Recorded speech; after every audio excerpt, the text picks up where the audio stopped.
Fail हो सकते हैं। पहला पॉइंट क्या था? फर्स्ट पॉइंट है कि लाइट को पार्टिकल ट्रीट करने हैं, and each particle is known as corpuscle. Nature क्या है इसका नेचर क्या है? तो जब भी ये किसी बॉडी के संपर्क में आएगा तो ये कॉर्पस्क्यूल पार्टिकल को अट्रैक्ट या रिपेल कर सकता है। कब अट्रैक्ट और कब रिपेल करेगा? तो थर्ड पॉइंट है, न्यूटन ने ये चीजें बताया है। थर्ड पॉइंट ये है कि जब भी ये इंसिडेंट होगा किसी सरफेस पे, during incidence corpuscle feels an attractive force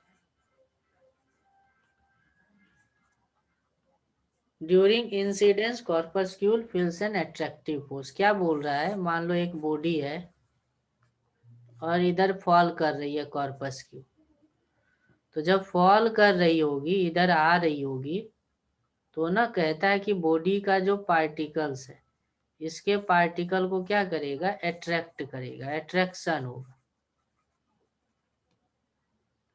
attraction क्यों होगा? न्यूटन ने ये चीजें नहीं बताया था, अट्रैक्शन क्यों होगा। फोर्थ पॉइंट है कि यही पार्टिकल जब बॉडी से रिफ्लेक्ट होगा, यही पार्टिकल क्या होगा? बॉडी से क्या होगा? रिफ्लेक्ट होगा। तो ना ये बॉडी का जो पार्टिकल है, बॉडी की जो पार्टिकल है, इस पे रिपल्सिव फोर्स लगाएगा। कैसा फोर्स लगाएगा? रिपल्सिव फोर्स लगाएगा। ये सब न्यूटन का अजम्पशन था रिफ्लेक्शन और रिफ्रैक्शन को एक्सप्लेन करने के लिए। इसी तरीके से फिफ्थ पॉइंट क्या है कि मान लो अगर पार्टिकल एक मीडियम से, ये जो कॉर्पस्क्यूल है, पहले किसी और मीडियम में और बाद में किसी और मीडियम में जाने,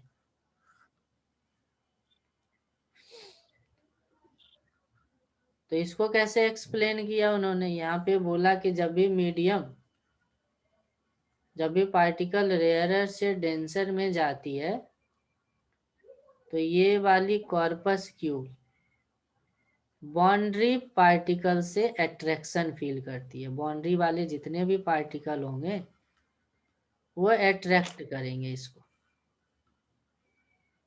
और सिमिलरली जब डेंसर मीडियम में प्रोपेगेट करेंगे, तब भी नेचर के अकॉर्डिंगली पार्टिकल उसको अट्रैक्ट करेंगे, है ना। तो ये इसमें ड्रॉबैक तो कुछ दिख ही जाता है थ्योरी में। ड्रॉबैक क्या दिख रहा है थ्योरी में? थ्योरी में ड्रॉबैक ये दिख रहा है कि सेम पार्टिकल मीडियम की कभी अट्रैक्ट कर रहा है और कभी रिपेल कर रहा है। ऐसा पॉसिबल है क्या कि एक ही पार्टिकल अट्रैक्ट भी कर रहा हो और फिर वही रिपेल भी कर रहा हो? तो ये ड्रॉबैक है, न्यूटन्स के कॉर्पस्कुलर थ्योरी की ड्रॉबैक है कि same particle of body attracting as well as repelling the corpuscles। इसको ये एक्सप्लेन नहीं कर पाए, ऐसा क्यों आपने माना है? इसको एक्सप्लेन नहीं कर पाए।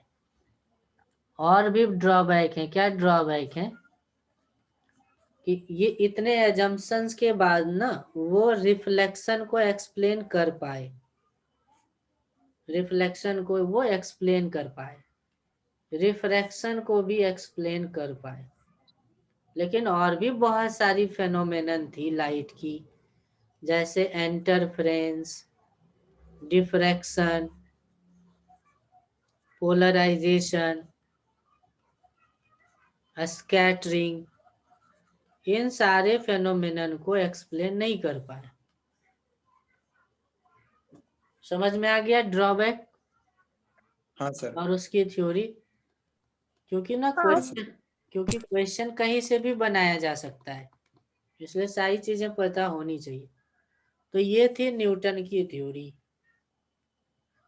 तो न्यूटन के ही समय में एक और साइंटिस्ट हुआ जिसका नाम था, जिन्होंने वेव थ्योरी दिया, हाइजन वेव थ्योरी। अब मैं उसको एक्सप्लेन करता हूँ। Huygens wave theory. Huygens wave theory क्या थी? यहाँ पे हाइगन एक साइंटिस्ट है। हाइगन ने अज्यूम करा, हाइगन क्या अज्यूम करा? हाइगन अज्यूम करा light as a wave. Light को वेव अज्यूम करा। लाइट को क्या अज्यूम करा? लाइट को वेव अज्यूम करा। और ये वेव कहाँ से जनरेट होगी और कहाँ तक जाएगी? तो लाइट का जो ये जो वेव जनरेट होगी वो इस वेव में जनरेट होगी सोर्स से। लाइट का तो हमेशा एक सोर्स चाहिए, तो हमेशा सोर्स से, सोर्स पार्टिकल क्या होगी? सोर्स पार्टिकल मान लो यहाँ पे सोर्स है और ये वेव को अब जनरेट करेगी। तो क्या कह रहा है कि इच हर एक जो पार्टिकल होती है वेव की, वो ना वेव पल्सेस जनरेट करता है, डिस्टरबेंसेस जनरेट करता है मीडियम में। डिस्टरबेंसेस जनरेट करता है मीडियम, जो कि आगे की ओर प्रोपेगेट करती चली जाती है। हर एक पार्टिकल जो सोर्स की होती है वो डिस्टरबेंसेस जनरेट करती है। बिना मीडियम के भी ये डिस्टरबेंसेस जनरेट हो सकती है। काल्पनिक मीडियम में भी ये डिस्टरबेंसेस जनरेट हो सकती है। उस काल्पनिक मीडियम का नाम दिया था उन्होंने ईथर। हाइजन ने बोला ना कि चलो लाइट तो वैक्यूम में भी ट्रेवल करती है, तो वैक्यूम में तो कोई मीडियम है ही नहीं जिसमें डिस्टरबेंस जनरेट हो। नहीं, जैसे अगर साउंड को जनरेट करना हो तो किसी ड्रम को बीट करो तो साउंड एक जगह से जनरेट होकर के अदर जगह पे जाती है with the help of medium. लेकिन लाइट के ट्रैवलिंग के लिए तो कोई मीडियम, बिना मीडियम के भी ट्रैवल कर सकती है। तो उसको एक्सप्लेन करने के लिए इन्होंने क्या माना ना कि यूनिवर्स एक इमेजिनरी मीडियम से फील्ड है। इमेजिनरी मीडियम से फील्ड है। उस इमेजिनरी मीडियम का नाम क्या है? ईथर। और ईथर में डिस्टरबेंस की वजह से लाइट आगे बढ़ती है। Due to disturbance in ether medium. ये केमिस्ट्री वाला ईथर नहीं है। Due to disturbance in ether medium light propagates in all over the space,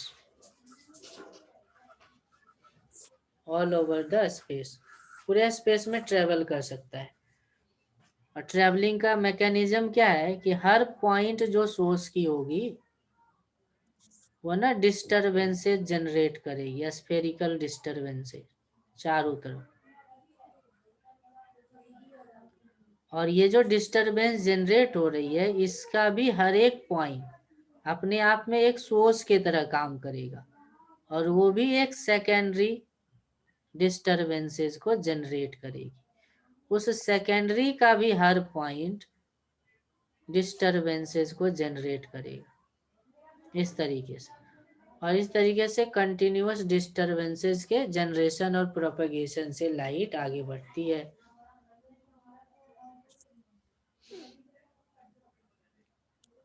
यहाँ पे जो ज्योमेट्री दिख रही है डिस्टरबेंसेस की, that is called wave front. Wave front क्या होती है कि जैसे मान लो एक सोर्स है और यहाँ से जनरेट होना है, तो क्या होगा? यहाँ पे भी सोर्स जनरेट हुआ, सोर्स ने लाइट को जनरेट किया होगा यहाँ पे भी। अब क्या होगा? किसी टाइम में मान लो यहाँ इतना डिस्टरबेंस आगे बढ़ गया, इधर से इतना डिस्टरबेंस आगे बढ़ गया, इधर से इतना डिस्टरबेंस आगे बढ़ा, इधर से इतना डिस्टरबेंस आगे, बहुत सारा पार्टिकल है सोर्स के बाद। तो इस तरीके से हर पार्टिकल डिस्टरबेंसेस को जनरेट किया किसी पार्टिकुलर टाइम पे। तो क्योंकि वेव की स्पीड हर डायरेक्शन में सेम है, इसलिए ये वाला डिस्टेंस या ये वाला डिस्टेंस या ये वाला डिस्टेंस, ये वाली डिस्टेंसेस क्या होगी, सेम होगी। और एक मीडियम में वेव की स्पीड सेम होती है, तो टी टाइम में ये येलो वाली की लेंथ हो जाएगी c इंटू टी, सबकी लेंथ होगी c इंटू टी। सबके अगर इस वाले पॉइंट को अगर मिला दिया जाए तो ये शेप कैसी होगी बताओ, स्फेरिकल होगी कि नहीं होगी, स्फेरिकल हो जाएगी, स्फेरिकल हो जाएगी। तो ये जो हमने एक ट्राजेक्टरी ड्रॉ कर लिया, एक इनवेलप ड्रॉ कर लिया, एन इनवेलप कंस्ट्रक्टेड,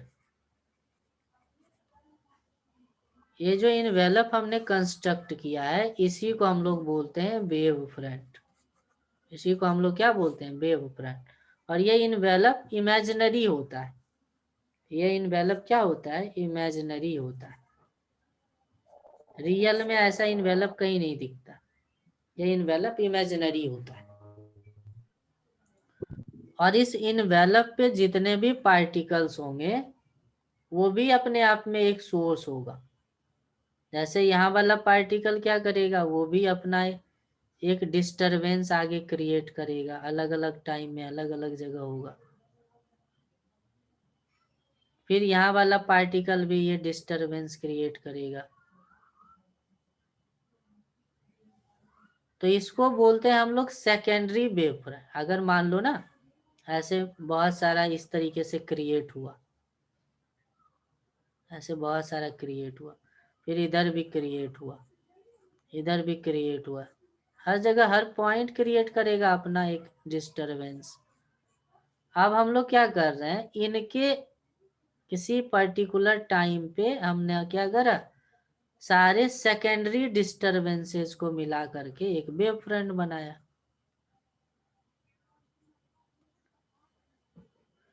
तो ये वाला भी एक वेव फ्रंट है जिसको हम लोग बोलेंगे सेकेंडरी वेवलेट। क्या बोलते हैं इसको, सेकेंडरी वेवलेट या secondary wave front. Secondary wave front कैसे जनरेट हुआ, ये जो पहला वेव फ्रंट था इसको हम लोग बोल सकते हैं primary, primary wave front. Secondary wave front कैसे जनरेट हुआ, तो प्राइमरी वेव फ्रंट के सरफेसेस पे जितने भी पॉइंट थे वो एक खुद का डिस्टरबेंस क्रिएट किया, और वो उस डिस्टरबेंस के इनवेलप को हमने नाम दिया सेकेंडरी वेवलेट या सेकेंडरी वेव फ्रंट। तो इस तरीके से वेव फ्रंट के रूप में लाइट प्रोपेगेट करती है स्पेस में। लाइट कैसे प्रोपेगेट करती है स्पेस में, वेव फ्रंट के रूप में। यहाँ पे एक सोर्स है, इसने एक वेव फ्रंट जनरेट किया, यही वेव फ्रंट क्या होगा, टाइम टू टाइम इंक्रीज करता जाएगा क्योंकि सी स्पीड से आगे बढ़ रही है। तो इस तरीके से वेव फ्रंट, ये वेव फ्रंट इसको जनरेट किया, ये आगे गया, फिर ये किसी और को जनरेट करेगा आगे जाएगा, ये किसी और को जनरेट करेगा आगे जाएगा, ये किसी और को जनरेट करेगा आगे जाएगा, है ना। इस तरीके से लाइट हर डायरेक्शन में प्रोपेगेट करती है। और ज्योमेट्रिकली अगर आप देखो ना तो वेव के मोशन के परपेंडिकुलर होती है वेव फ्रंट की सरफेस। वेव फ्रंट की सरफेस हमेशा वेव मोशन के डायरेक्शन के 90 डिग्री पे होती है। वेव फ्रंट की ये टेंजेंट है, टेंजेंट ऑन वेव फ्रंट। कोई भी टेंजेंट आप डालो वेव फ्रंट पे तो उसका परपेंडिकुलर डायरेक्शन में वेव मूव कर रहा होगा, नहीं इस तरीके से मूव कर रहा होगा। कितने स्पीड से, c स्पीड से, जो कि कांस्टेंट होती है किसी मीडियम में। और लाइट की स्पीड तो पता है 310 का पावर 8 मीटर पर सेकेंड, ये अप्लाई करनी है हमेशा। तो ये सिंपल थ्योरी है वेव की। हाइजन क्या कहता है? हाइजन कहता है कि लाइट वेव फ्रंट के रूप में आगे बढ़ती है मीडियम में। और ये वेव फ्रंट के कितने टाइप्स हो सकते हैं? वेव फ्रंट के टाइप्स कितने टाइप हो सकते हैं?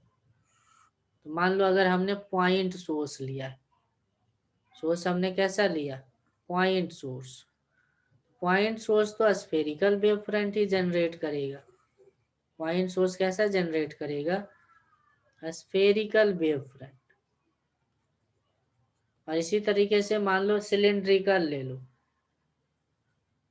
सिलिंड्रिकल कोई सोर्स ले लो, लाइट सिलिंड्रिकल सोर्स ले लो, तो ये कैसा जनरेट करेगा? ऐसा वेव फ्रंट जनरेट करेगा। सिलिंड्रिकल ही तो जनरेट करेगा। टी टाइम में वेव इधर जाएगा, इधर जाएगा, इधर जाएगा, यहाँ से भी इधर जाएगा, हर जगह से टी टाइम में एक पार्टिकुलर डिस्टेंस गेन कर लेगा। फिर अगले टाइम में फिर इधर ऐसे डिस्टेंस गेन कर लेगा, फिर अगले टाइम में ऐसा डिस्टेंस आगे बढ़ जाएगा। तो सिलिंड्रिकल सोर्स लेंगे तो वेव फ्रंट भी कैसी होगी? सिलिंड्रिकल होगी। सिलिंड्रिकल सोर्स तो वेव फ्रंट कैसी है? वेव फ्रंट भी सिलिंड्रिकल है। हाँ sir. Cylindrical wave front. Spherical cylindrical तो हो गया। और क्या सब बना सकते हो वेव फ्रंट? प्लेनर बना सकते हैं कि नहीं? हाँ सर। है ना, ऐसा हम लोग करते भी हैं, मार्केट में भी देखते हैं कि ऐसा एक बॉक्स के अंदर बल्ब डाल देता है और उसके ऊपर कुछ लिखा रहता है। नहीं, कुछ भी लिखा रहता है।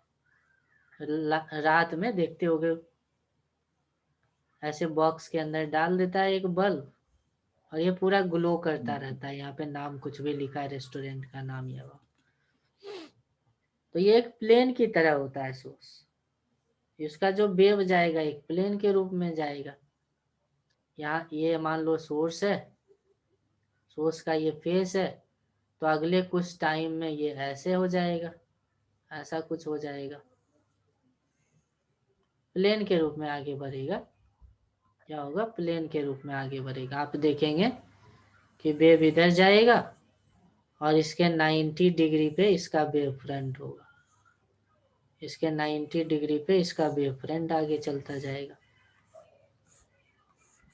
हाँ सर। तो सोर्स हमने प्लेन लिया, सोर्स का ज्योमेट्री है प्लेनर, तो वेव फ्रंट भी प्लेनर ही आएगी, वेव फ्रंट प्लेनर आएगी। तो जैसा सोर्स वैसा वेव फ्रंट जनरेट होता है, जैसा सोर्स वैसा वेव फ्रंट भी जनरेट। अच्छा, क्या हम लोग स्फेरिकल वेव फ्रंट से प्लेनर वेव फ्रंट बना सकते हैं? Can be construct a planar wave front from spherical wave front. हाँ ऐसा सर। करा सकते हैं क्या? और सर उसके लिए वही वाला जो। हाँ, उसके लिए कंडीशन क्या रखना पड़ेगा?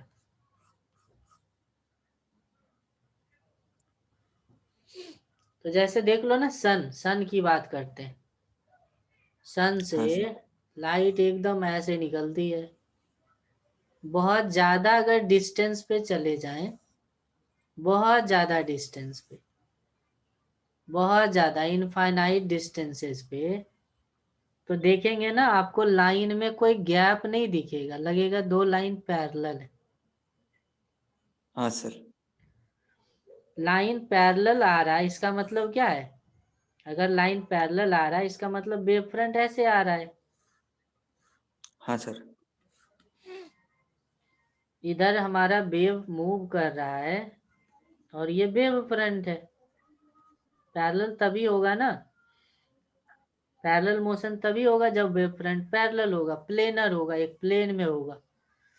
तो जब भी कोई सोर्स बहुत ज्यादा डिस्टेंस पे हो तो प्लेनर वेव फ्रंट ऑटोमेटिकली बन जाती है। प्लेनर वेव फ्रंट बनाने की कंडीशन क्या है? जब भी सोर्स कैसा भी हो, no matter what type of source कैसा भी हो, अगर हम बहुत ज्यादा डिस्टेंस पे उसके मोशन को स्टडी करेंगे तो आप पाएंगे कि वेव फ्रंट प्लेनर ही है। वेव फ्रंट क्या है? प्लेनर ही है। सिलिंड्रिकल में भी यही है। सिलिंड्रिकल जैसे देखो, ऐसे सिलिंड्रिकल सोर्स है, इस तरीके से जनरेट किया, इस तरीके से जनरेट कर रहा है सिलिंड्रिकल वेव फ्रंट। लेकिन अगर बहुत ज्यादा डिस्टेंस पे बात करो, बहुत ज्यादा डिस्टेंस पे, जैसे यहाँ पे बात कर रहा हूँ, यहाँ पे बात कर रहा हूँ, तो अब यहाँ पे जो प्लेन है ना, ये जो प्लेन है, यहाँ पे जो प्लेन बना है, ये प्लेन इसी रूप में थोड़ा सा आगे आएगा, ऐसे थोड़े टाइम के बाद यहाँ आएगा। ठीक है, थोड़े टाइम के बाद फिर और आगे आएगा, तो ज्यादा फर्क नहीं पड़ेगा, ये प्लेनर ही रह जाएगा। क्या रह जाएगा? प्लेनर ही रह जाएगा। तो जब याद रखेंगे सोर्स काफी डिस्टेंस पे हो, काफी डिस्टेंस पे हो, तो हम क्या मान सकते हैं वेव फ्रंट को? Planar. Wave front is planar, planar मान सकते हैं वेव फ्रंट। समझ में आ गया यहाँ तक? प्लेनर। हाँ सर। अब हाँ आपको सर। अब आपको वेव फ्रंट खुद से कंस्ट्रक्ट करने, मैं सिचुएशन लिखूंगा और आप वेव फ्रंट को कंस्ट्रक्ट करेंगे, और उसी का हम लोग आगे पूरे वेव ऑप्टिक्स में यूज भी करेंगे। Construct wave front in different cases. Different cases में हम लोग क्या करेंगे? वेव फ्रंट को बनाएंगे। चलो, सबसे पहले तो एक केस मैं दे रहा हूं। ये लाइट सोर्स है ना, ये हमारा लाइट सोर्स है।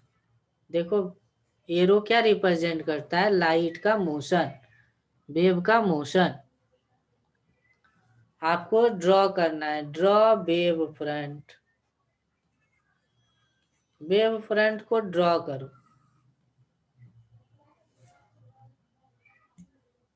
वेव फ्रंट को ड्रॉ करेंगे और उसका नेचर बताएंगे कैसा है।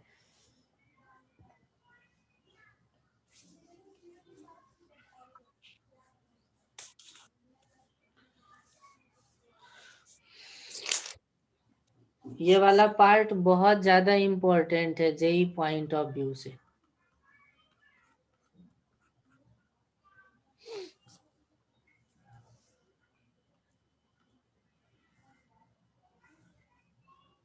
वेव फ्रंट को कंस्ट्रक्ट सर पहले कोनिकल। लाइट ऐसे जा रही है, सिंपल प्लेन है, प्लेन में आप बात करो ना, सिंपल एक प्लेन है और उसमें हमें वेव फ्रंट ड्रॉ करने हैं। तो है, तो देखो, अगर लाइट इधर जा रही है तो इसका मतलब क्या होगा? वेव फ्रंट परपेंडिकुलर होगा, नहीं? फिर इधर जा रहा है तो वेव फ्रंट परपेंडिकुलर होगा। अब दोनों को मिला करके कैसी ज्योमेट्री बनाओगे? ऐसे ही तो बनाओगे, नहीं बनाओगे? हाँ सर। तो वेव फ्रंट ऐसा हो गया, यह है वेव फ्रंट। यही चार ऑप्शन में दिया रहेगा कैसा है। एक ऑप्शन रहेगा ऐसा है, दूसरा ऑप्शन रहेगा नहीं ऐसा है, तीसरा ऑप्शन रहेगा नहीं ऐसा है। समझ गए? हाँ इस सर। तरीके से आपको पहचानना है। चलो, मैं नेक्स्ट सिचुएशन दे रहा हूं, बताना है आपको। वेव फ्रंट इस तरीके से जा रहा है, इस तरीके से दो लाइट वेव ट्रेवल कर रही है। आपको ड्रॉ करना है वेव फ्रंट।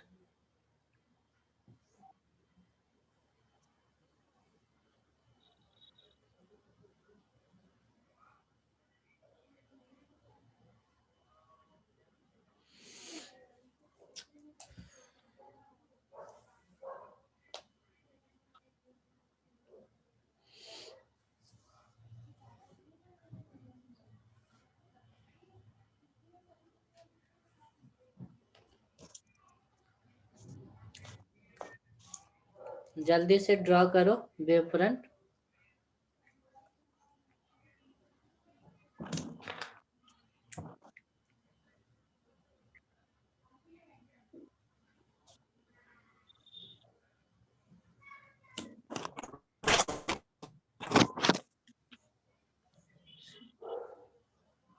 सर पहले जैसा ही बनेगा। हाँ, ऑप्शन बी, सेकंड वाला। कौन सा ऑप्शन सही है? शर्वरी बताओ कौन सा ऑप्शन सही है? हाँ सर, सेकंड ईयर। सेकंड ही है।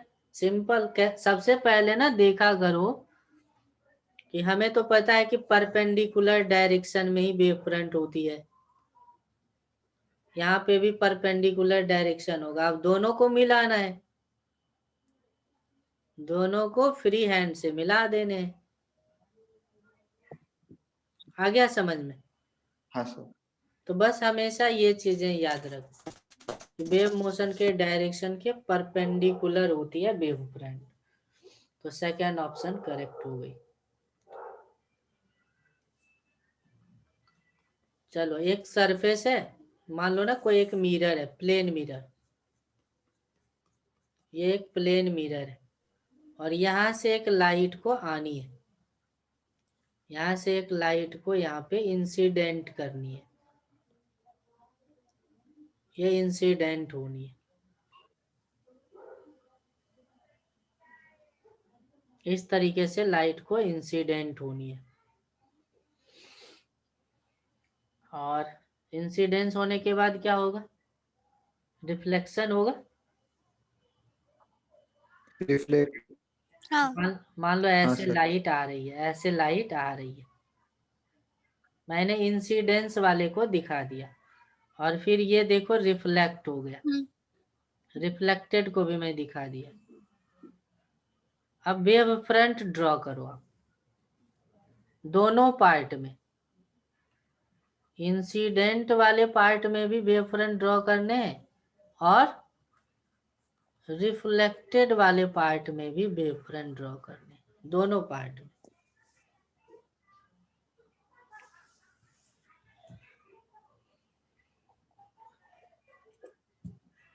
दोनों पार्ट में वेव फ्रंट को ड्रॉ करने।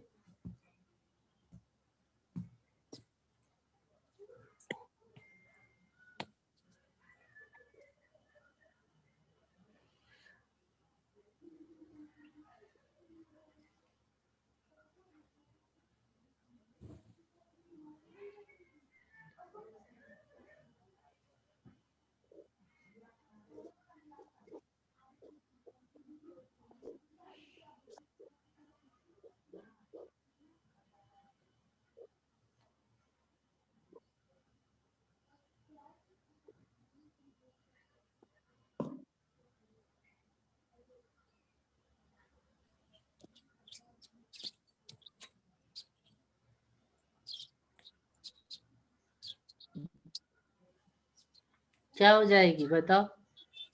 सिंपल है, देखो दोनों प्लेन होगा। हाँ, क्या बोला मैं? सबसे पहले वेव फ्रंट दिखाओ,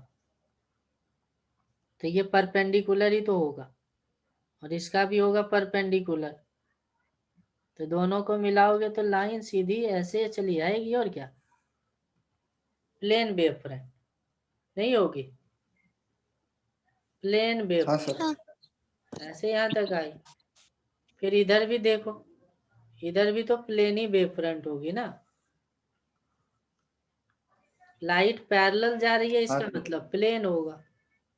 तो इंसिडेंट वेव फ्रंट ऐसी, और रिफ्लेक्टेड वेव फ्रंट ऐसी होगी।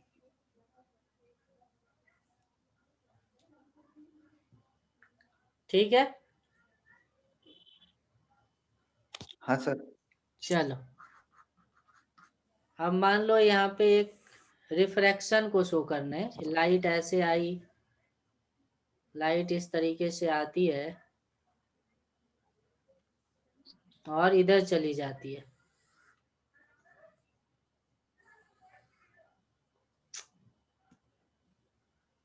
इधर चली जाती है। अब आप वेव फ्रंट को रिप्रेजेंट करो। क्या हो जाएगी वेव फ्रंट? इंसिडेंट वाले पार्ट में भी और रिफ्रैक्टेड पार्ट में भी, इंसिडेंट और रिफ्रैक्टेड पार्ट दोनों में शो करने हैं वेव फ्रंट।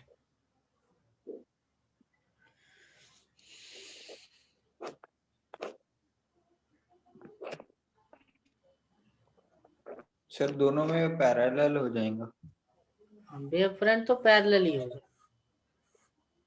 वेव फ्रंट क्या होगा? पैरेलल होगा, हाँ सर।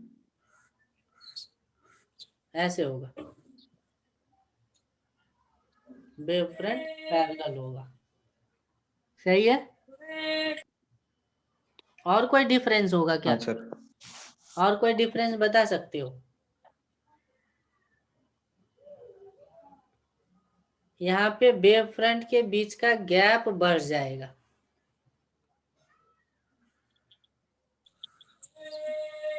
ऐसा क्यों हाँ। पता?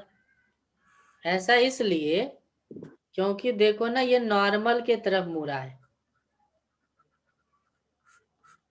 तो नॉर्मल की तरफ बेंड तभी होता है ना जब हाँ डेंसर सर। मीडियम होता है। डेंसर मीडियम में ही नॉर्मल की तरफ हाँ झुकती है सर। ना। तो इसका मतलब है पहले पहले ज्यादा डिस्टेंस चलेगा लाइट, और बाद में कम डिस्टेंस चलेगा सेम टाइम में। नहीं समझे? हाँ सर। अगर ये रेयरर है, समझ गया सर। रेयरर का मतलब क्या है? ज्यादा डिस्टेंस चलेगा। डेंसर का मतलब क्या हुआ? हाँ सर। डेंसर का मतलब हुआ सेम टाइम में कम चलेगा। तो ये भी समझना पड़ेगा। इसका आंसर क्या होगा? इसका आंसर होगा ऐसे, पहले ज्यादा गैप दिखाएंगे और फिर दिखाएंगे कम गैप, फिर दिखाएंगे कम गैप। ठीक है?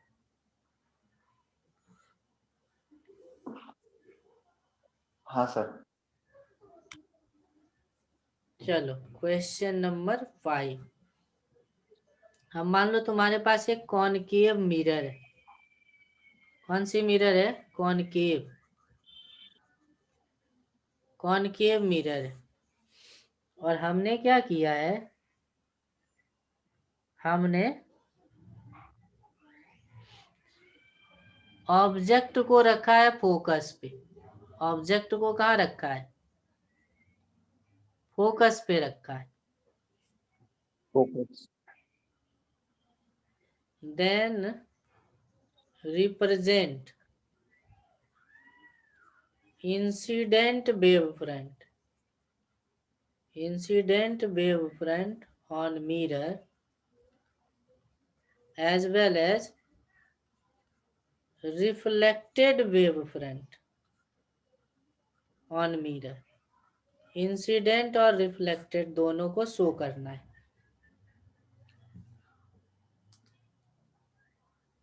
चलो बताओ जल्दी से।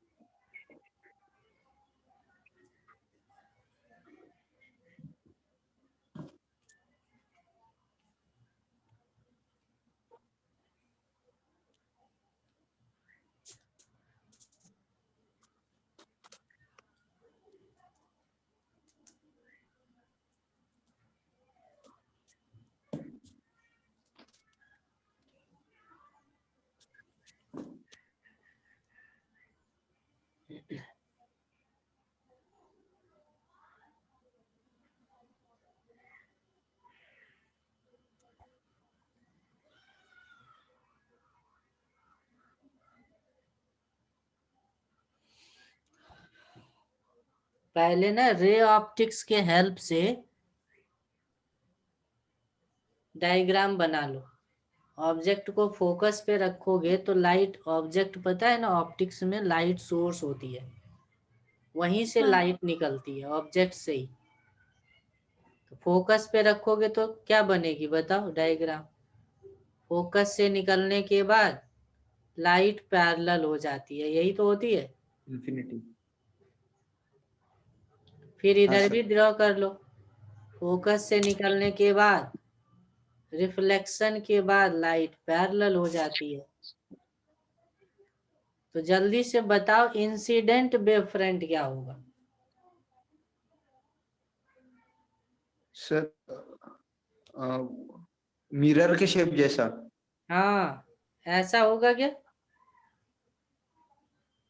हाँ सर।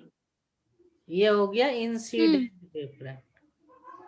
रिफ्लेक्टेड कैसा होगा बताओ? प्लेन होगा। पैरेलल। कैसा होगा? हाँ plane. Plane. Reflected wave front एक प्लेनर वेव फ्रंट होगा। समझ में आया क्या? हाँ सर। हाँ। तो ये हो गया, ये जो वेव फ्रंट हो गया ये हो गया incident wave front, incident wave front. और ये हो गया reflected wave front, reflected wave front. तो वेव ऑप्टिक्स में तो पहले वेव फ्रंट बनाने आनी चाहिए, तभी आप फेनोमेनन को एक्सप्लेन कर पाएंगे।